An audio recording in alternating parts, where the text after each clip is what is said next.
le cinéma qui a meublé ma solitude. C'est le cinéma qui a été mon ami, mon grand frère, qui m'a donné mon code moral, qui m'a donné mes valeurs, qui m'a fait voyager dans le temps et dans l'espace. Un autre cinéphile au bout du fil, Joseph Facal. Alors, Joseph, tu as eu une bonne idée de parler de la représentation des Autochtones au cinéma, parce qu'entre autres, on a parlé, bien sûr, il y a eu une descente là, de la SQ à la réserve de Kanesatake, mais, Joseph, il y a le prochain Martin Scorsese, qui, paraît-il, est un chef-d'œuvre, paraît-il. C'était présenté à Cannes, Killers of the Flower Moon. Ça s'est déroulé, une histoire vraie qui s'est déroulée au siècle dernier. On a découvert du pétrole sur une réserve amérindienne. Et là, il y a eu un complot de gens. Ils ont massacré, littéralement, ils ont empoisonné, tué un paquet d'Autochtones pour pouvoir mettre la main sur l'or noir avec Leonardo DiCaprio et Robert De Niro. As-tu hâte de voir ça, toi? Richard, écoute, je pensais que mon été serait déjà comblé par Indiana Jones 5, que j'irai évidemment voir, et par le film de Christopher Nolan sur Robert Oppenheimer, mais là, je suis prêt à tenir le coup jusqu'au mois d'octobre, parce que, écoute, un Scorsese de 3h30 avec DiCaprio, De Niro, écoute, je ne me peux plus, là, ne me peux plus. Il paraît que c'est vraiment bon. Moi, son dernier, The Irishman, j'ai trouvé que c'était vraiment un véritable chef-d'œuvre, et ça a l'air que c'est encore meilleur. Donc, écoute, et toi, tu me dis, on se parlait hier, on s'est échangé des courriels, et tu disais avec justesse, dans la façon dont on dépeint les Autochtones au cinéma, on est passé d'une caricature à une autre. Écoute, Richard, par où commencer? D'abord, évidemment, la question autochtone, comme tu l'as dit, est vraiment revenue très fort dans l'actualité cette semaine. La descente à Kanesatake, la fraude alléguée de quelques millions des fonds fédéraux envoyés là pour la COVID. Quelques jours auparavant, les frères Gabriel qui gèrent un dépotoir qui déverse des produits toxiques dans une rivière qui aboutit au lac de Deux-Montagnes. Et surtout, le plus douloureux dans cette histoire, c'est ces citoyens anonymes de Kanesatake qui disent « Nous, on veut la paix. On n'en peut plus. Pouvez-vous faire de quoi? » Et effectivement, ça m'a fait réaliser que cette face sombre de la réalité autochtone, elle est très peu présente dans le cinéma actuel, qui a radicalement basculé, passant d'une caricature à l'autre. Je m'explique. Jadis, à Hollywood, c'était ou bien l'Indien sanguinaire, pour prendre le mot de jadis indien, ou alors le grand enfant naïf. Et aujourd'hui, on est basculé complètement dans l'autre extrême. L'Autochtone est dépeint soit en victime, soit un peu en totem de sagesse, tu sais, un peu comme le Maghrébin dans les films français, celui qui est en communion avec les vraies valeurs, la nature, le contre-exemple de la société blanche matérialiste. Et je me dis, coudonc, où sont les cinéastes qui peuvent dépeindre la réalité autochtone dans toutes ses nuances, comme de vrais êtres humains, avec des héros et des salauds, des doutes, des angoisses, de l'intelligence, de l'idéalisme, toute la panoplie des qualités humaines. Et c'est toi qui, hier, m'a mis sur la piste que, coudonc, peut-être que pour trouver ça, il faut sortir d'Hollywood et aller voir des films faits en Nouvelle-Zélande, ou au Brésil. Parlons de ce film néo-zélandais extraordinaire de Lee Tamahori qui s'intitule Once Were Warriors. Ce sont les Maoris, finalement, les Autochtones de Nouvelle-Zélande, et ils montrent à quel point c'était un grand peuple, c'était une grande nation, mais depuis qu'on les a mis dans des réserves, ils ont des problèmes d'alcoolisme, ils ont des problèmes de violence conjugale, et ça se répercute aussi ici, dans nos réserves. On en parle peu, mais il y en a de la violence contre les enfants, violence violence conjugale, alcoolisme, toxicomanie. Et ça montre ça, et j'aime bien le titre, Once Were Warriors. Il fut un temps où on était des grands guerriers, on était une nation fière, et maintenant, on est des gens sous, on se tape dessus. Écoute, on les voit là, au coin de Boulevard Saint-Laurent et Milton. Il y a plein d'Autochtones complètement perdus. Et ça parle de ça. Est-ce que tu l'avais vu, Once Were Warriors? Oui, oui, oui, oui, c'est un film absolument Ah extraordinaire ouais. et c'est un des rares exemples justement de cinéma qui arrive à s'extraire de, mon Dieu, de cette espèce de cocktail de infantilisation, caricature, victimisation, condescendance, culpabilité, expiation des péchés. Ah oui, non, t'as tout à fait raison, c'est un grand film. Moi, je dois te dire que il y a une chose, Richard, qui me fait un petit peu de peine. Je pense que je t'ai souvent cassé les pieds avec ça. Comment il y a, comment il y a peu de films sur la Nouvelle-France et comment le plus beau film, à mon avis, sur la Nouvelle-France et qui dépeint justement les Autochtones d'une manière nuancée, c'est Black Robe Ah de oui. Bruce Beresford. Et c'est drôle, non? Que le plus beau film sur la Nouvelle-France, on le doive à un Australien. C'est vrai. Et en fait, c'était sur le massacre des Jésuites par les Amérindiens. Et c'est un sujet tabou parce que si on parle de ça, ah, vous êtes en train de nous dire que les Autochtones qui étaient ici étaient des sauvages, puis des cruels et des barbares qui tuaient des Jésuites. Écoute, Richard, alors, pour le rappeler à nos auditeurs, Black Robe raconte les aventures d'un jésuite, jeune jésuite, joué par Lothaire Bluteau, qui est envoyé par Samuel de Champlain et par la hiérarchie catholique pour ouvrir une mission d'évangélisation auprès des Hurons. Et donc, il est accompagné par ses alliés algonquins et traverse le territoire montagnais et ainsi de suite.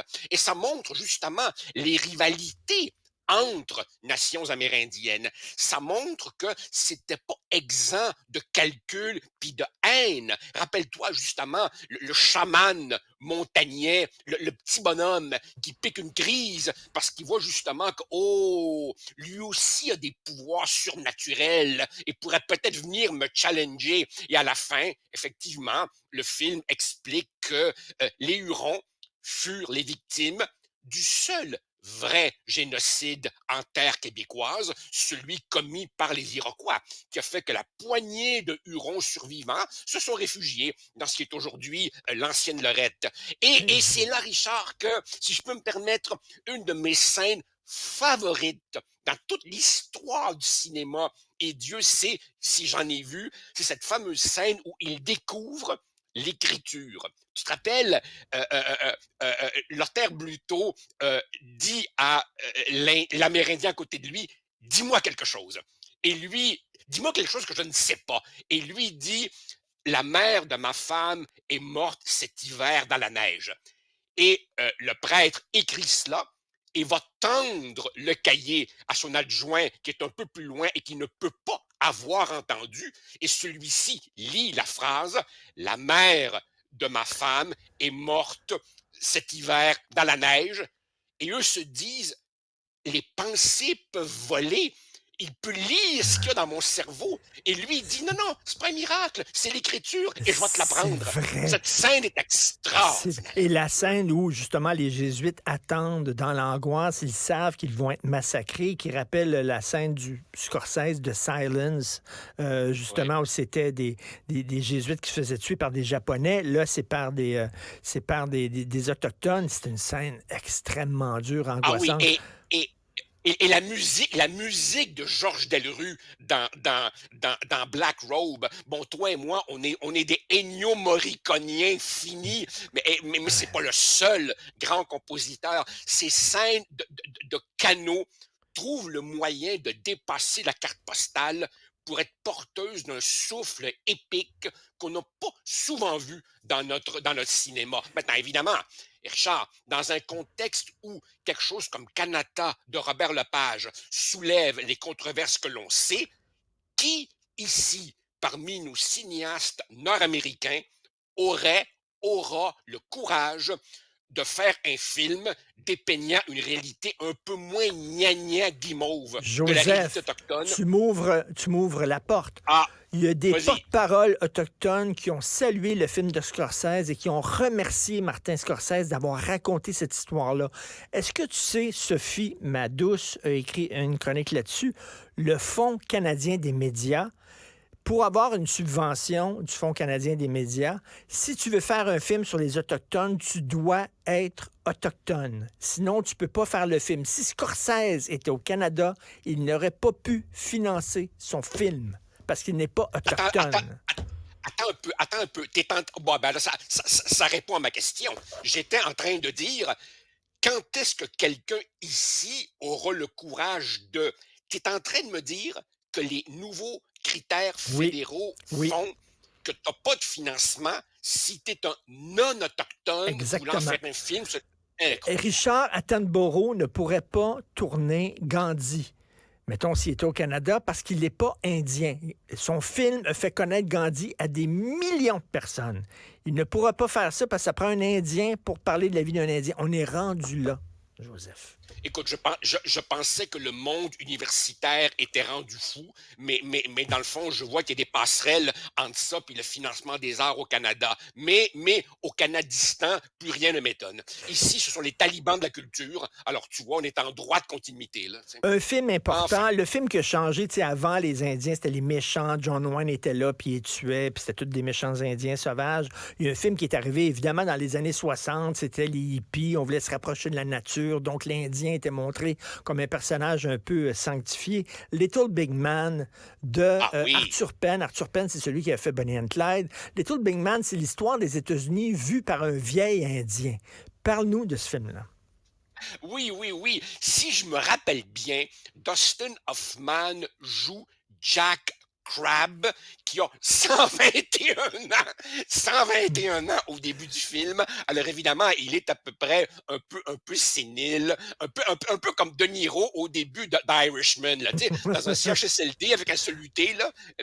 Et là, effectivement, il est enregistré par quelqu'un qui lui raconte un peu sa vie. Et donc, c'est l'histoire de ce jeune homme ballotté entre la société blanche et sa société adoptive. Et effectivement, c'est un de ceux qu'on a appelés les westerns révisionnistes des années 70, là, avec Missouri Breaks puis tout ça, là, où tout en reconnaissant la grandeur des westerns de John Ford et compagnie, on essaie d'avoir un portrait un peu plus sympathique, un peu plus nuancé. Et Bon, il y a eu Jeremiah Johnson de Robert Redford également à toute cette époque-là. Et oui, c'est c'est la une période c'est bénie. c'est une contre-histoire des États-Unis. C'est l'histoire des Oui, États-Unis, pas racontée par le vainqueur, c'est-à-dire le cowboy blanc, mais racontée par le vaincu, l'Autochtone. Et c'est un film, en plus, qui est très drôle. Autre film qui, moi, est un monument, c'est peut-être un des films les plus importants dans l'histoire du cinéma américain, c'est The Searchers de John ah oui. Ford. The Searchers, parle-nous de ce film-là qui est tellement important, qui a influencé une génération de cinéastes. Eh mon Dieu, c'est extrêmement difficile de voir un western contemporain sans qu'il soit rempli de clins d'œil à The Searchers, que ce soit les images du crépuscule, que ce soit, rappelle-toi, la scène d'ouverture, la dame vue de dos dans la pièce noire qui sort sur le perron, sur le porche, et là tu vois la grandeur des plaines, que ce soit évidemment les cowboys à cheval avec les Indiens qui les suivent en haut de la falaise, là où les roches se découpent. Là. Et c'est l'histoire d'un cowboy hyper raciste et qui sa nièce a été enlevée par des Autochtones et il va la chercher et il déteste les Autochtones. Et bien sûr, c'était un rappel au combat racial des Noirs qui voulaient se faire reconnaître aux États-Unis à l'époque. Donc, c'est un raciste et il s'en va là-bas pour aller trouver sa nièce. Voilà, et il est accompagné, rappelle-toi, en mission de son neveu qui lui a des origines un peu hybrides. Et là, il y a une relation presque un peu père-fils, un peu mon oncle. Bon, et puis à la fin, évidemment, Debbie, let's go back home. Bon, quand il la prend Exactement. dans ses Et bras. elle, Ah non, elle c'est a absolument grandi, extraordinaire. elle a Ouais. grandi dans la peuplade autochtone parce qu'elle a été, ça faisait des années qu'elle a été kidnappée. Et lui, lorsqu'il va la voir, elle n'est plus vraiment américaine. Elle est rendue presque autochtone. Et ça va le chercher dans son racisme à lui. C'est un film hyper fort qui a influencé tout le monde, dont Martin Scorsese, film qu'il faut à tout prix voir. Merci. Écoute, on a bien hâte de voir ça. Killers of the Flower Moon. Allez voir la bande-annonce. Ah, t'as vu la bande-annonce? Oui, ben oui, oui. Écoute, Oh. je suis comme ces gens qui, tu sais, quand tu es en prison, là, tu fais des petites lignes et à chaque 5 lignes, t'en fais une 6e comme ça pour compter les semaines qui passent avant ce film. Écoute, je me peux plus, là. Ce sera mon grand moment de l'automne 2023. Merci beaucoup, Joseph. Bon week-end. Salut. Ça Bye. marche, salut, Bye. bye. Ne ratez plus rien. Cette émission est aussi disponible